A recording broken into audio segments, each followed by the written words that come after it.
लोग डिस्कस करेंगे second paper के रिगार्डिंग, सेकेंड पेपर में क्या क्या है। लेकिन मैं बहुत डिटेलिंग में नहीं जा रहा हूँ क्योंकि इसका जो पीडीएफ फाइल है, ये फाइल आपका इसी ऐप में नोटिस में नोटिफिकेशन में आपको मिल जाएगा शायद। तो नेट का सिलेबस ये ज्योग्राफी के लिए है। तो ज्योग्राफी में आपको पता है जैसे फर्स्ट पेपर में 10 यूनिट है, ज्योग्राफी में भी 10 यूनिट है। ठीक है, 1 to 9 यानी 10 यूनिट और क्वेश्चन कितना 100 क्वेश्चन। तो आइडियली इसमें भी 10 क्वेश्चन पर यूनिट होना चाहिए, लेकिन ऐसा नहीं है, इसमें भी फ्लक्चुएट आता है। किसी ऐसा यूनिट होगा जिसमें 10 से ज़्यादा आता है और किसी किसी ऐसा यूनिट है जिसमें 10 से कम आता है। तो ये कौन सा यूनिट से कितना क्वेश्चन आएगा ये हम लोग नेक्स्ट क्लास में देख लेंगे। उसका रिगार्डिंग भी हम लोगों ने ऑलरेडी 2013 से 2018 तक और 2018 से 2024 तक, मैंने लेटेस्ट एग्जाम का एनालिसिस अभी तक नहीं कर पाया। तो 2013 से 2018 तक और 2018 से 2024 तक कैसा कैसा कहाँ से आया है, इस रिगार्डिंग हम लोगों ने डिस्कस ऑलरेडी करेंगे। मैंने बना के रखा है नोट्स, नेक्स्ट दिन हम लोग डिस्कस करेंगे। इसका दोनों का सेपरेशन करने का मतलब यही है कि ये 2018 जुलाई से पहले जो क्वेश्चन आ रहा था उसमें सेकंड पेपर का भी यानी जियोग्राफी का 2 पेपर होता था, पेपर 2 पेपर 3, लेकिन उसके बाद अभी जियोग्राफी का एक ही पेपर आता है। तो ये हो गया नॉर्मल। तो क्योंकि अभी को पता लग गया कि इसमें 10 यूनिट है, लेकिन 10 हर एक यूनिट में इक्वल क्वेश्चन नहीं आता है, यानी 10 क्वेश्चन जो आइडियली होना चाहिए वो ऐसा नहीं आता है। तो वो हम लोग नेक्स्ट दिन देखेंगे। तो एक बार ऊपर से देख लेते हैं। जियोमॉर्फोलॉजी है, क्लाइमेटोलॉजी है, ओशिनोग्राफी है, एनवायरमेंट है। ये जो एनवायरमेंट है इसी के हिस्से मैंने फर्स्ट पेपर का भी मैंने आपको बोला कि फर्स्ट पेपर का जो एनवायरमेंट है वो इसके साथ साथ हम लोग कवर करेंगे, ऑटोमेटिक हो जाएगा। उसके बाद पॉपुलेशन एंड सेटलमेंट है, आगे जाके economic activity and regional planning है, उसके आगे सोशल कल्चरल पॉलिटिकल है, जियोग्राफिकल थॉट है, जियोग्राफिकल टेक्निक्स है। ये जियोग्राफिकल टेक्निक्स का एक हिस्सा है, इसका 4 हिस्सा है। मैं अभी आगे जब जाऊंगा मैं डिस्कस करूंगा जरूर। तो इसका 4 हिस्सा है। और जियोग्राफी ऑफ इंडिया जो है, ये जियोग्राफी ऑफ इंडिया में देखिए आप, geomorphology, climatology, oceanography and environment, ये जो है ये फिजिकल जियोग्राफी का पार्ट है, फिजिकल जियोग्राफी। तो इसमें फिजिकल जियोग्राफी आता है। अच्छा, population, regional planning, economic geography, social cultural political, ये जो 3 है, ये 3 आता है ह्यूमन जियोग्राफी का पार्ट। अच्छा, जियोग्राफिकल थॉट जो है वो इन जनरल ह्यूमन जियोग्राफी में काउंट होता है, लेकिन ये एक्चुअली इसका फिलोसॉफिकल पार्ट है, फिलोसॉफी या अप्रोच वाला पार्ट है, अप्रोच। तो ये जो है ये ह्यूमन फिजिकल जियोग्राफी भी डिस्कस करता है और ह्यूमन जियोग्राफी का एलिमेंट भी डिस्कस करता है। जियोग्राफिकल टेक्निक भी सेम ही है, जो कुछ कुछ हिस्सा फिजिकल जियोग्राफी का लेता है, कुछ कुछ ह्यूमन जियोग्राफी का लेता है। और इंडियन जियोग्राफी है जो वो ओवरऑल इंडिया का जियोग्राफी कैसा है, जिसमें physical as well as human दोनों इंक्लूडेड है। तो एक बार ऊपर ऊपर से देख लेते हैं। मैं पीडीएफ आपको दे दूंगा, आप आसानी से, बहुत आसानी से इसको देख सकते हैं। तो पहले मैं आपको दिखा रहा हूँ यहाँ पे जियोमॉर्फोलॉजी, आपको यूनिट 1 जियोमॉर्फोलॉजी दिख रहा है। जियोमॉर्फोलॉजी में कुछ कुछ चीजें यहाँ पे लिखा है, तो हम लोग भी कैसे कवर करेंगे, मैं साथ ही साथ चलता हूँ। एक तो है, सबसे पहले मैं कवर करूंगा बेसिक जियोग्राफी। बेसिक जियोग्राफी का क्या मतलब है, रेड कलर ये ले लेता हूँ। बेसिक जियोग्राफी का मतलब है, जियोग्राफी यहाँ से डायरेक्ट क्वेश्चन आएगा ऐसा नहीं है, लेकिन ये आगे जियोग्राफिकल अंडरस्टैंडिंग और क्वेश्चन हैंडलिंग को आपको आसान बना देगा। जैसे, अच्छा पहले मैं आपको ये प्लेनेट एक बार समझा देता हूँ, प्लेनेट में है क्या। तो प्लेनेट में अभी तक यहाँ पे जो है ये सेकंड पेपर के लिए है। तो सेकंड पेपर में यहाँ पे थीम है, थीम में वो जो यूनिट है, और यूनिट में भी अंदर अगर जाएंगे आप तो कुछ कुछ अलग अलग सब्जेक्ट को मिला के, जैसे सोशल कल्चरल पॉलिटिकल जिसमें 3 हिस्सा है, इकोनॉमिक जियोग्राफी एक ऐसा है जिसमें 4-5 हिस्सा है। तो उस रिगार्डिंग मैंने ये थीम के अंदर रखा है। तो बेसिक जियोग्राफी, इसमें आपको ये मिलेगा, आपने शायद प्लानर देखा होगा। तो इसमें देखिए लाइव क्लास है, फिर वर्किंग डे जो है ये एक दिन, पहला दिन ये होगा, दूसरा दिन मैं ये कवर करने की कोशिश करूंगा। ये हाइपोथेटिकली एक प्लानिंग बना के रखा है, लेकिन मैं अगर हो सकता है कि 2-1 दिन ऐसा हो कि कम हो गया, 2-1 दिन ऐसा भी होगा कि ज्यादा हो गया। उसके साथ साथ आपको 5 क्वेश्चन फर्स्ट पेपर से, 10 क्वेश्चन सेकंड पेपर से डेली मिलेगा। संडे नहीं, संडे आपको फुल पेपर देना होगा, जो कि 50 क्वेश्चन फर्स्ट पेपर से आएगा और सेकंड पेपर से 100 क्वेश्चन। जैसे नेट का एग्जाम होता है एकदम वैसे के वैसे ही है, संडे को आपको वो देना होगा और हर डे ये मिलेगा। लेकिन अभी कुछ दिन मुझे टाइम लगेगा, 2-3 दिन। इसके रिगार्डिंग काम अभी भी चल रहा है, तो काम जब भी पूरा हो जाएगा ये आपको मिल जाएगा। ओके, तो अब आता है इसका अंदर थीम क्या क्या है। देखिए, कोर्स करिकुलम अभी हम लोग कर लिया, ऑलरेडी ये जो पार्ट चल रहा है इंट्रोडक्शन, ये चल ही रहा है। आगे जाके आप देख लीजिए कौन सा दिन क्या क्या है।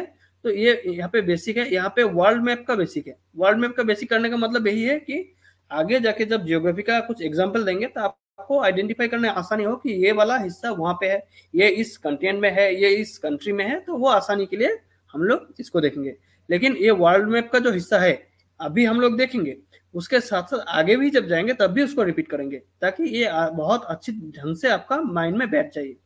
ठीक है, उसके बाद देखिए जियोग्राफी। जियोग्राफी का ये जो जियोमोर्फोलॉजी का यहाँ पे हम लोगों ने जैसा जैसा छोटा छोटा हिस्सा में देखा लिखा हुआ है, यहाँ पे वो सब कवर किया गया है जियोमोर्फोलॉजी के अंदर। उसी तरह अगर आप देखेंगे जियोमोर्फोलॉजी हुआ, उसके बाद देखिए क्लाइमेटोलॉजी है, यहाँ पे पॉइंट आ गया क्लाइमेटोलॉजी। यहाँ पे देखिए जियोमोर्फोलॉजी के बाद दूसरा यूनिट है क्लाइमेटोलॉजी, तीसरा यूनिट है ओशियनोग्राफी, और चौथा यूनिट है जियोग्राफी ऑफ एनवायरमेंट। ठीक, इसी तरह यहाँ पे हम लोग क्लाइमेटोलॉजी का भी कवर करेंगे। इसके अंदर क्या क्या है ये प्लानर से आप देख सकते हैं, नहीं तो हम लोगों के पास टाइम ऐसे ही बहुत ज्यादा हो जाएगा। तो हम लोग ऑलरेडी यहाँ पे क्लाइमेटोलॉजी का हिस्सा कवर कर लेंगे, फिर ओशिनोग्राफी का भी हम लोग कवर करेंगे। अच्छा, यहाँ पे आपको देखने के बाद लग सकता है कि कुछ कुछ ऐसा हिस्सा है जिसमें टॉपिक ज्यादा आ रहा है, जैसे ओशिनोग्राफी टॉपिक कम है। ये यूजीसी नेट में जैसे क्वेश्चन आता है और सिलेबस में जो है दोनों को पांच करने के बाद मैंने ये प्लानिंग बनाया है। तो आप इसका चिंता मत करिए कि इसमें कम है, लेकिन ये यूजीसी नेट में जो क्वेश्चन आएगा उसको आसानी से कवर कर लेगा, उतना ध्यान मैंने रखा है। उसके बाद देखिए एनवायरमेंटल जियोग्राफी। एनवायरमेंटल जियोग्राफी मैंने जानबूझ के थोड़ा बड़ा रखा है, क्योंकि ये आपका फर्स्ट पेपर और सेकंड पेपर दोनों पेपर ताकि कवर हो जाए ठीक से।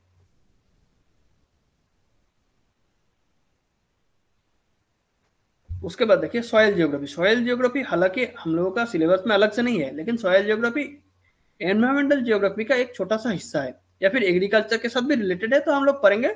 लेकिन ऊपर ऊपर से एक बार देख लेंगे, ताकि अगर क्वेश्चन आ जाए, बहुत क्वेश्चन आया नहीं है लेकिन अगर आ जाए तो हम लोग देख सकें। तो यहां तक हम लोगों ने एनवायरमेंट वाला देख लिया। आगे आप देखिए,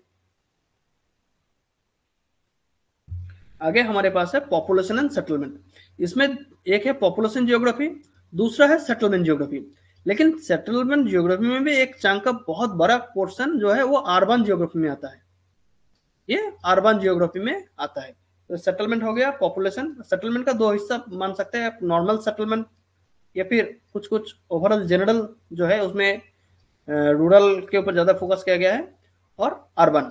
तो ये हम लोग देखेंगे आगे जाके। तो आप अगर देखेंगे, अच्छा ये यहाँ पे देखिए सेटलमेंट जियोग्राफी।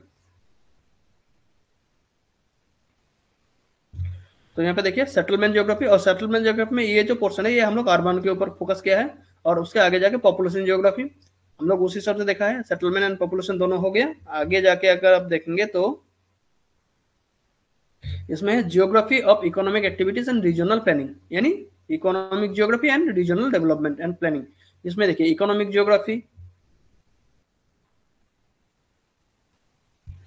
आगे जाके एग्रीकल्चर, फिर इंडस्ट्रियल, फिर geography of trade and transport, फिर रीजनल जियोग्राफी।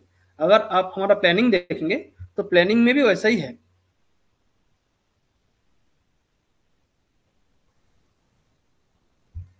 देखिए यहाँ पे देखिए, यहाँ पे जो रिसोर्स लिखा है मैंने, ये एक्चुअली इकोनॉमिक जियोग्राफी का जो पहला वाला हिस्सा था वहां पे, वो ये वाला है। यानी इसमें जो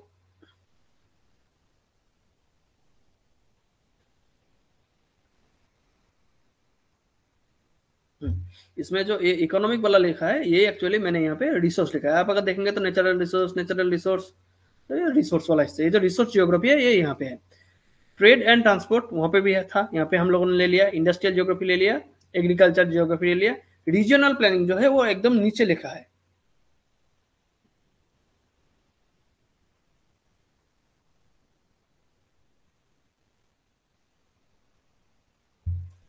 इतना स्लो क्यों, फास्ट लग। तो अगर आप देखेंगे यहाँ पे देखिए रीजनल प्लानिंग, तो हम लोगों ने रीजनल प्लानिंग भी अच्छे से कवर कर लिया।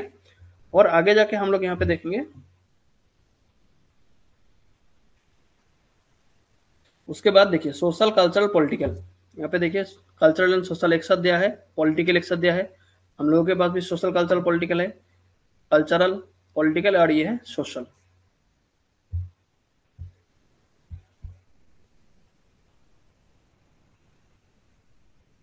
यहाँ पे देखिए सोशल, पॉलिटिकल एंड कल्चरल।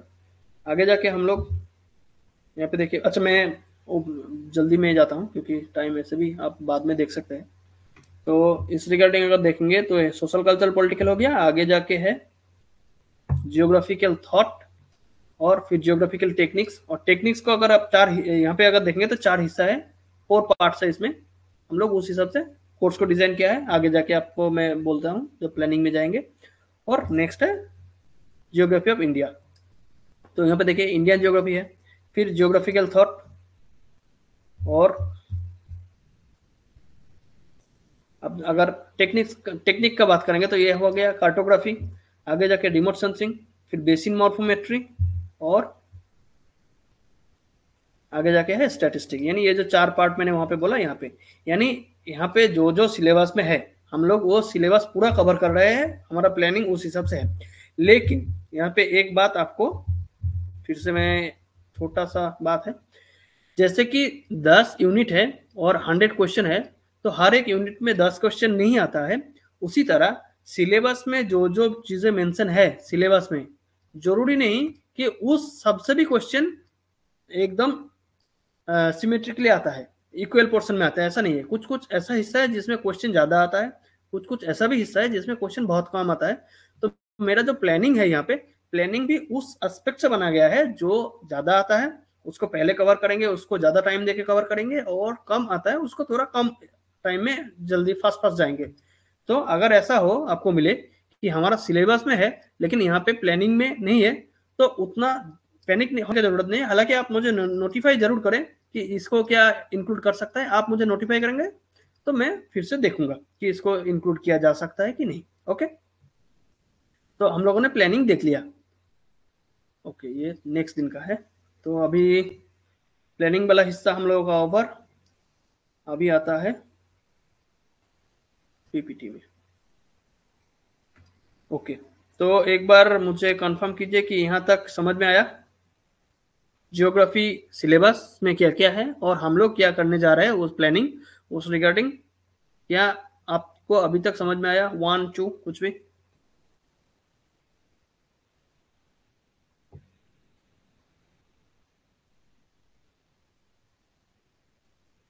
अच्छा, मुझे एक बार ये ठीक करना पड़ेगा क्योंकि 1 लिखने से समझ में नहीं आ रहा है। तो 5.1 5.2 ऐसा बोलना पड़ेगा शायद। ओके, निहार का कहना है 1। बाकी नेक्स्ट। ओके, तो हम लोग फिर चले जाते हैं आगे का क्लास में। तो हम लोगों ने अभी तक देख लिया कि सिलेबस, तो हम लोगों ने अभी तक क्या क्या देखा। तो हम लोगों ने अभी तक नॉर्मली बेसिक इंट्रोडक्शन देख लिया, जीआरएफ और एसआरएफ के बीच में एक छोटा सा डिफरेंस। फिर देखा कि फॉर्म फिलअप का डेट क्या है, फिर देखा कि एग्जाम का डेट क्या क्या है। आगे जाके इसमें मेरा छोटा सा बेसिक इंट्रोडक्शन है, उसमें कुछ क्वेश्चन, कितना पेपर आता है, कितना क्वेश्चन आता है, नेगेटिव मार्किंग है कि नहीं, और फर्स्ट पेपर सिलेबस में क्या क्या आ रहा है, उसके लिए हमको क्या करना चाहिए, सेकंड पेपर का सिलेबस क्या क्या आ रहा है, और हम लोग इसको कैसे कवर करेंगे। यहाँ तक हम लोगों ने डिस्कस कर लिया, इसको हम लोग कैसे कवर करेंगे। आई होप यहाँ तक क्लियर। तो आगे जाके हम लोग ये जो कोर्स है, करिकुलम है, कोर्स में क्या क्या आपको मिलेगा इस रिगार्डिंग एक छोटा सा डिस्कशन कर लेते हैं। इसमें देखिए लाइव क्लास, तो हम लोग हर रोज कोशिश करेंगे कि डेली, क्योंकि टाइम बहुत कम है, और डेली हम लोग यहाँ पे क्लास करेंगे। आज का क्लास पहला है, पहला वीक में थोड़ा ज्यादा होगा, शायद 60 मिनट से क्लास हो जाएगा पहला वीक। उसके नेक्स्ट क्लास में हम लोग जब नॉर्मल रूटीन में चले जाएंगे तो ये 30 मिनट का हो जाएगा, ठीक है। रिकॉर्डेड क्लास 60 to 75 मिनट्स का मैंने अभी तक आइडिया लगाया है, देखते हैं कितना होता है। तो डेली 30 मिनट का क्लास, लाइव क्लास इस वीक के बाद हो जाएगा। इसमें हम लोग क्या करेंगे, इसमें हम लोग करेंगे, अच्छा पहले रिकॉर्डेड क्लास देख लेते हैं। तो रिकॉर्डेड क्लास 60 to 75 आपको मिलेगा, लेकिन ये एक 1 वे में नहीं मिलेगा। इसमें 10 मिनट का, 15 मिनट का, 20 मिनट का, 30 मिनट का क्लास मिलेगा, अलग अलग। जो भी चैप्टर जैसा वेटेज रखता है उस हिसाब से मैं छोटा छोटा चैप्टर को अलग अलग करके बनाऊंगा। ताकि आपका फायदा ये हो कि एक चैप्टर को एक ही साथ क्रिस्पी वे में मिल जाए, ताकि अगर आपको बाद में रिवीजन करना है तो आसानी से रिवीजन कर सकते हैं। और अगर 10 मिनट 15 मिनट का एक एक डिस्कशन है तो आपको जब भी मौका मिले आप उसको देख सकते हैं। 10 मिनट का एक क्लास है तो आप कभी भी देख सकते हैं, लेकिन अगर इसी को टोटल बना दीजिए तो 75 मिनट्स का एक अगर क्लास होगा तो शायद आपको हमेशा देखने का मन नहीं करेगा। तो ह्यूमन साइकोलॉजी है, तो इस हिसाब से मैं भी कोशिश करूंगा 10 मिनट 15 मिनट 20 मिनट 30 मिनट जैसा जैसा वेटेज हो उस रिगार्डिंग क्लास को रिकॉर्डेड करेंगे। कौन सा क्लास को रिकॉर्डेड करेंगे? जो प्लानर में आपको दिखाया छोटा छोटा यूनिट, वो छोटा छोटा यूनिट क्लास करेंगे। तो फिर हम लाइव में क्या करेंगे? अगर हम लोग वो प्लानिंग में कर लेंगे तो लाइव में क्या करेंगे? लाइव में एक तो है जैसे कि 10 मिनट में 15 मिनट में हम लोग क्लास करेंगे, लेकिन अगर वो लाइव में क्लास होता है तो वो 25 मिनट 30 मिनट लगता है, यानी हम लोग फास्ट जाएंगे। तो जो फास्ट जाएंगे उसमें अगर आपको कहीं पे डाउट आ जाए तो क्योंकि वो जो होगा वो आपको रिकॉर्डेड मिलेगा तो डाउट क्लियरिंग का ऑप्शन नहीं होगा। तो नेक्स्ट दिन आपको ये जो लाइव क्लास होगा 30 मिनट्स का, इसमें आप पिछले दिन का डाउट क्लियर कर सकते हैं कि अगर कहीं पे दिक्कत हो गया तो डाउट क्लियर कैसे करेंगे।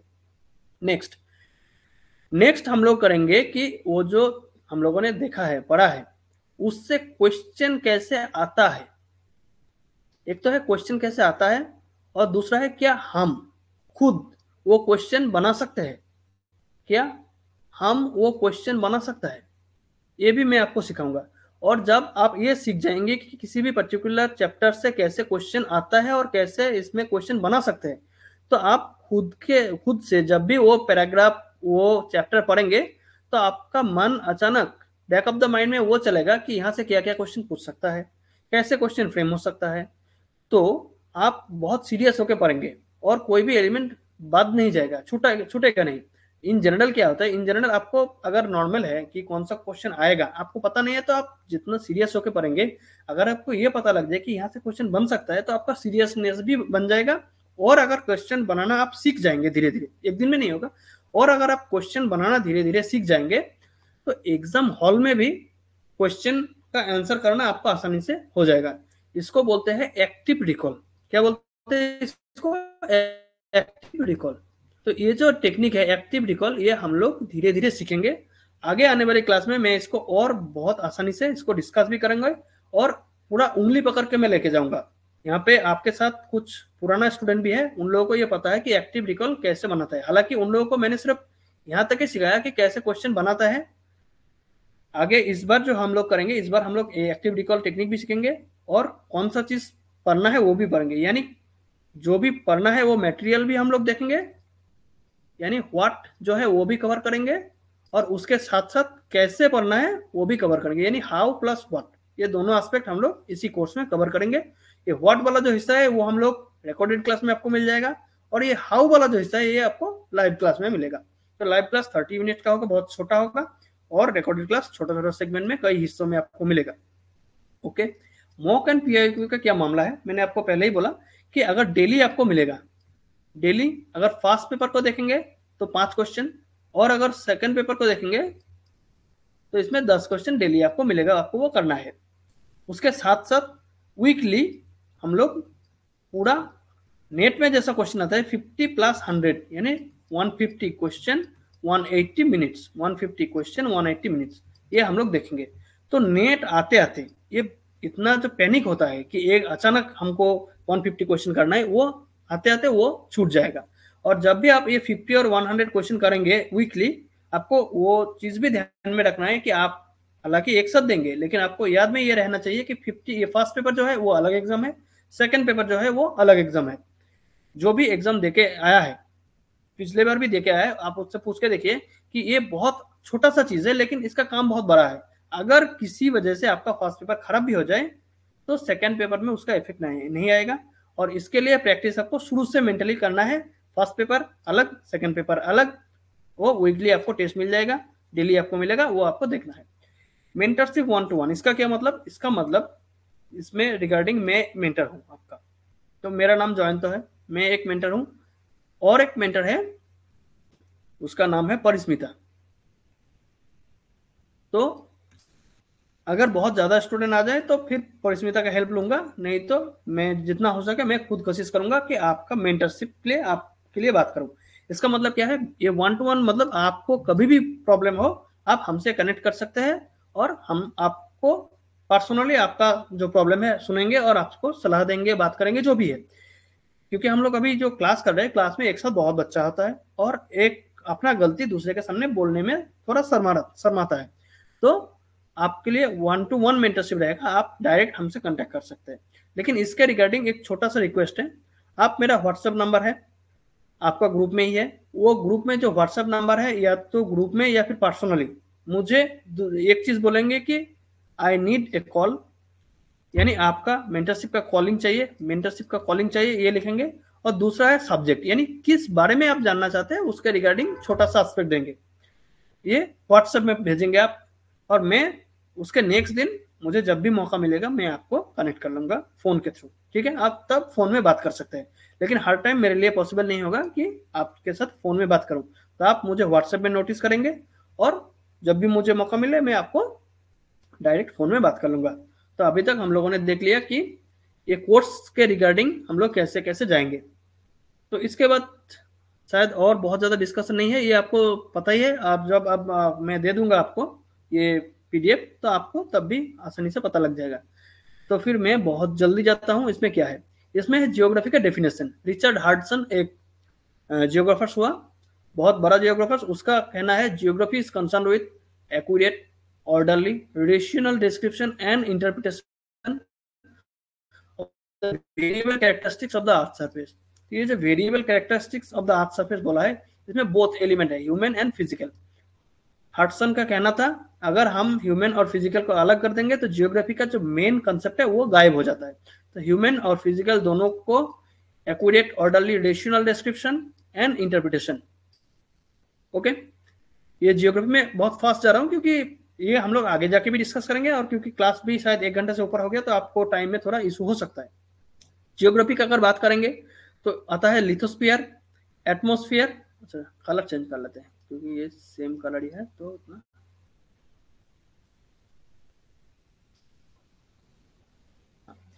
एक है लिथोस्फीयर, फिर एटमोस्फियर और हाइड्रोस्फीयर। आपको पता है लिथोस्फीयर जो है वो लैंड के बारे में बात करता है, वो सॉइल के बारे में बात करता है। एटमोस्फियर जो है वो एयर के बारे में बात करता है, और हाइड्रोस्फीयर जो है वो वाटर के बारे में बात करता है। और इन तीनों जहां आपस में मिल रहा है वहां पे आता है बायोस्फीयर। ठीक, जियोग्राफी जो है वो एटमोस्फियर को भी डिस्कस करता है, वो हाइड्रोस्फीयर को भी डिस्कस करता है, वो लिथोस्फीयर को भी डिस्कस करता है, और साथ ही साथ ये बायोस्फीयर को भी डिस्कस करता है।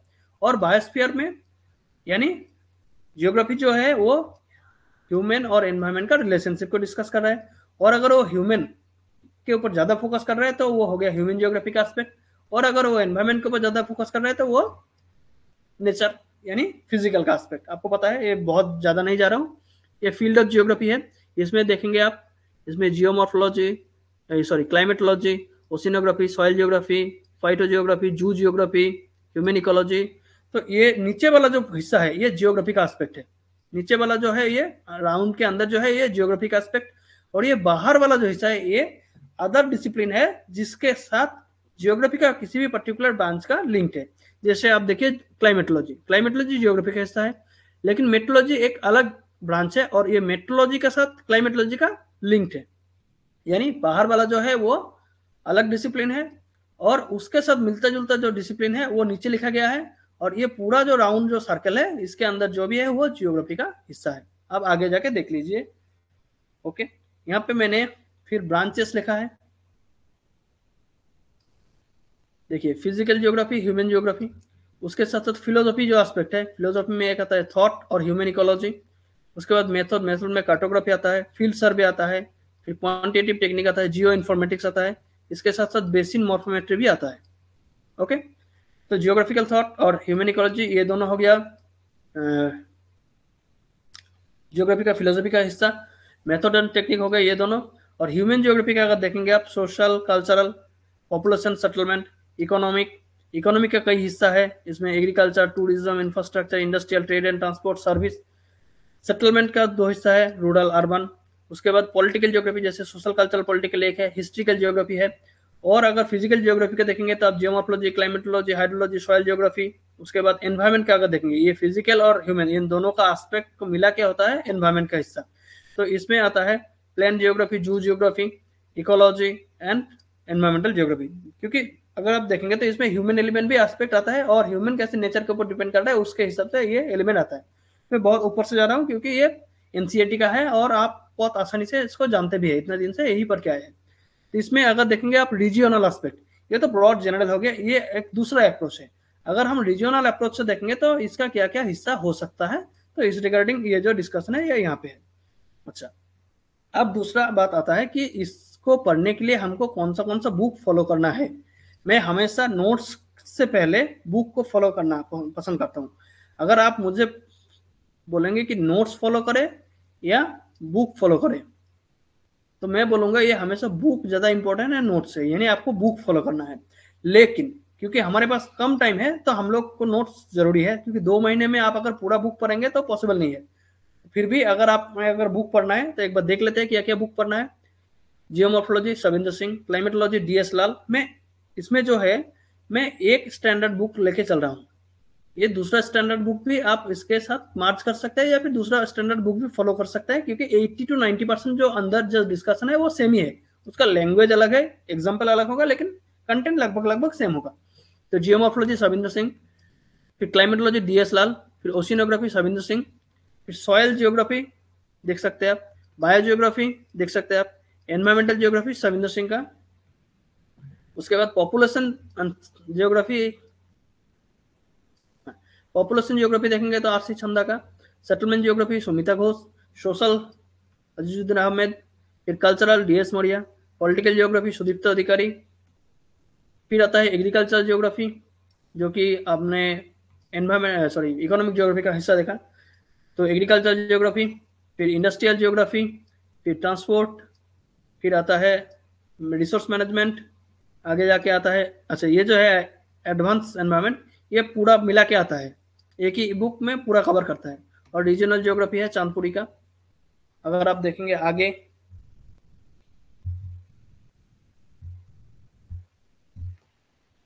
अगर आप यहाँ पे देखेंगे, आ गया पॉइंटर, अगर आप फंडामेंटल थॉट यानी जियोग्राफिकल थॉट अगर देखेंगे सुदीप्त अधिकारी, इंडियन जियोग्राफी DS खुल्लर, हालांकि माजिद हसन सर के भी एक बुक है। कार्टोग्राफी के लिए आप RP मिश्रा फॉलो कर सकते हैं। क्वांटिटेटिव जियोग्राफी के लिए आशीष सर का फॉलो कर सकते हैं, असलम महमूद है, उनका बुक भी अच्छा है। जियो इन्फॉर्मेटिक्स रिमोट सेंसिंग के लिए आप वासुदेव भट्टो सर का बुक फॉलो कर सकते हैं। लेकिन आप देखेंगे कितना बुक है, और ऐसा नहीं है कि एक बुक बहुत आसानी है। हो सकता है जैसे कि जियोमॉर्फोलॉजी का एक बुक है, ये लगभग लगभग 400 to 500 का ये इसका पेज है। तो किसी किसी बुक में हो सकता है 400, किसी किसी बुक में 500, किसी किसी में छोटा भी बुक है तो 200। तो अगर उस हिसाब से कुल मिला के अगर आप एट एन एवरेज 300 बुक देखेंगे, 300 पेज पर बुक देखेंगे, तो आपको कितना पेज पढ़ना है एक बार देख लीजिए। 1 2 3 4 5 6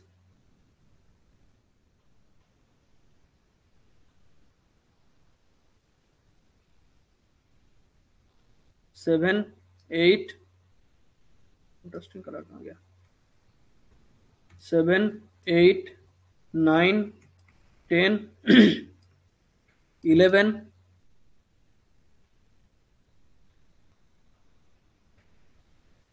12 13 14 15 16 में इसको काउंट नहीं कर रहा हूँ क्योंकि ये इसका मार्च है। फिर आता है 17 18 19 20 21, यानी कुल मिला के टोटल बुक है 21।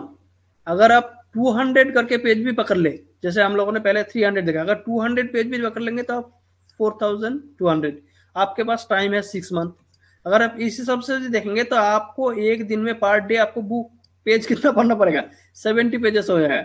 60 डेज आपके पास है, 70 पेज आपको पर डे पढ़ना है। तो इसीलिए बोल रहा हूँ अगर आपको JRF चाहिए तो सीरियसनेस तो होना है, लेकिन आपको 70 पेज नहीं पढ़ना है। इसको रिड्यूस करने के लिए मैं यहाँ पे बैठा हूँ, लेकिन इसका सीरियसनेस आपको पता है कि एक दिन आप उसको हल्के में नहीं ले सकते। तो इसके लिए आपको क्या करना पड़ेगा, इसके लिए मैं आपको नोट्स जरूर प्रोवाइड करूंगा, नोट्स मैं आपको प्रोवाइड करूंगा। लेकिन ये जो नोट्स होगा ये 2 टाइप का नोट्स होगा। एक तो है नॉर्मल राइटिंग वाला, जैसे बुक में आपको मिलता है ये, और एक होगा शॉर्ट नोट।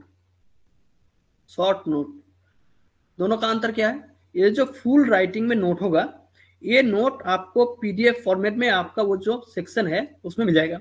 और ये जो शॉर्ट नोट है, आज मैंने पढ़ते वक्त कुछ कुछ जगह मैंने कुछ लिखा है, आपको उसको नोट करते वक्त चलना है। आगे जब हम लोग जाएंगे तो उसको जब भी आपको रिकॉर्डेड क्लास मिलेगा उसमें मैं जहाँ पे जैसे लिखूंगा आपको भी वो नोट करते हुए चलना है। ऐसा नहीं कि आपको वो बुक मिल जाएगा, सॉरी आपको पीडीएफ बाद में मिल जाएगा तो आप नोट नहीं करेंगे, ऐसा मत करिए।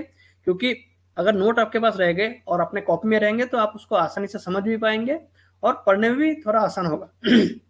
तो एक दिन में बहुत ज्यादा रिवीजन कर सकते हैं। तो हैंड रिटन नोट्स मैं जब भी लिखूंगा आपको वो देना है, ठीक। और ये जो पीडीएफ है आप चाहते हैं तो आप इसको फॉलो कर सकते हैं, लेकिन मैं इसको उतना प्रीफर नहीं करूंगा क्योंकि आपके पास सिर्फ और सिर्फ 60 डेज है। अगर आप, मैं इसको भी देखूं, ये जो 4200 पेजेस आया है, अगर मैं उसको फुल लेंथ में लिखने के लिए जाऊं तब भी कुल मिला के ये मेरे हिसाब से ये 1500 to 1800 बुक आ जाएगा। तो उसके बाद भी आपको 30 डेज पर पेज पढ़ना है, 30 पेजेस पर डे पढ़ना है। अगर 800 पेजेस आता है आपके पास 60 डेज है, ऐसा जरूरी नहीं कि आप हर दिन पढ़ पाएंगे, लेकिन मैं फिर भी बोलूंगा कि आप हर दिन बैठिए तो 30 पेजेस पढ़ना है, जो कि लगभग लगभग पॉसिबल नहीं है। क्योंकि 30 पेज आपको सिर्फ पढ़ना नहीं है, पढ़ने के बाद याद भी रखना है। तो मैं आपके लिए रिकमेंड करूंगा, आप, मैं जो ये हैंड रिटन नोट बनाऊंगा आप भी अपना कॉपी में बनाते चलिए। अगर ये 30 पेज का हैंड रिटन नोट बनाएंगे तो शायद ये 5 से 6 पेज में आ जाएगा, लेकिन आप उसको आसानी से कवर कर सकते हैं। तो ये हो गया आपके लिए 5 to 6 पेज, नहीं तो आपका हालत ऐसा हो जाएगा। ऐसा, ये जो रो रहा है, ये जो रो रहा है, अगर आपको पर डे बोला जाए कि 70 पेजेस पढ़ना है तो आप ऐसे ही रोएंगे और आपका डायलॉग भी ऐसे होगा, हमको नहीं पढ़ना है, मुझे घर जाना है, छोड़ दीजिए। 30 पेजेस एक दिन में तो आप पढ़ सकते हैं, लेकिन कंटिन्यूअस डेली 30 पेजेस पढ़ना आसान नहीं है। और 30 पेजेस सिर्फ ऐसा नहीं कि आपको पढ़ना है, उसके बाद आपको रिवीजन भी करना है, उसके बाद आपको याद भी रखना है, इंटरलिंकिंग भी करना है, आगे जाके आपको क्वेश्चन भी प्रैक्टिस करना है क्योंकि मॉक टेस्ट रहेंगे डेली। और जब आप वीकली करेंगे तो उस दिन तो और प्रेशर हो जाएगा क्योंकि आप ऑलरेडी 150 क्वेश्चन आप सॉल्व करेंगे, उसको एनालिसिस करेंगे, क्योंकि क्वेश्चन सॉल्व करना सिर्फ आसान नहीं है, क्वेश्चन सॉल्व करना सिर्फ हमारा ऑब्जेक्टिव नहीं है, उसको एनालिसिस भी करना है। मैं लाइव क्लास में एनालिसिस भी दिखाऊंगा कि एनालिसिस कैसे करना है ताकि आप और ज्यादा इंप्रूव कर सके। तो आपको ऐसा नहीं होना चाहिए, इसके लिए आपको मैं बार बार बोल रहा हूँ हैंड रिटन नोट बनाना है। अगर मैं जो रिकॉर्डेड क्लास आपको मिलेगा, क्योंकि रिकॉर्डेड क्लास में मैं आपको ये बोलने के लिए नहीं रहूंगा कि आपने लिखा है कि नहीं लिखा है। रिकॉर्डेड क्लास होने के साथ साथ आपका ये रिस्पॉन्सिबिलिटी बन जाता है, अच्छा साथ ही साथ कि आपको हैंड रिटन नोट बना के चलना है, नहीं तो बहुत ज़्यादा आसान नहीं होगा। और उसके साथ साथ मैं कुछ वीडियोस भी आपको रिकमेंड करूंगा कि ये देख लीजिए, ये देख लीजिए। तो आज के लिए आप ये मत देखिए, आपके लिए थोड़ा मोटिवेशन के लिए मैं बोलूंगा, मैं यूट्यूब में लिंक, आपका ग्रुप में लिंक शेयर कर देता हूँ कि नेट का जो बेनिफिट क्या है उसके रिगार्डिंग एक वीडियो है, उसको आपको आज के लिए देखना है। और अभी तक हम लोगों ने जो डिस्कस किया है, अगर आपको समझ में आया है अच्छा है, और अगर कहीं पे डिस्कस नहीं आ रहा है तो आप दोबारा चेक करिए। और अगर उसके बाद भी अगर लगे तो मैं कल हम लोग फिर से बैठेंगे। पहला जो 2-3 दिन 4 दिन क्लास जाएगा वो शायद थोड़ा लेंदी जाएगा, 1 घंटे से ऊपर ही जाएगा, क्योंकि पहला पहला ग्रिप बनाना है। उसके बाद हम लोग जो लाइव क्लास है वो 1 आवर 30 मिनट to 45 मिनट्स में लेके आ जाएंगे। तो अभी तक रहने के लिए थैंक यू, और उससे भी बड़ा थैंक यू कि आप लोगों ने मुझे फीडबैक दिया है, क्योंकि यहाँ पे किसी का फेस तो दिख नहीं रहा है, तो आपका वो जो छोटा सा फीडबैक है वो हमारे लिए बहुत काम का है। और आपको फिर से मैं बोलूंगा, अगर कहीं पे भी दिक्कत हो तो आप नेक्स्ट दिन जब डाउट क्लियरिंग होगा या लाइव क्लास होगा उसमें बोलिए, नहीं तो आपका अगर पर्सनली कुछ और भी इशू है तो आप मुझे व्हाट्सएप कीजिए और मैं नेक्स्ट दिन आपको फोन में मिला लूंगा। थैंक यू अभी तक रहने के लिए।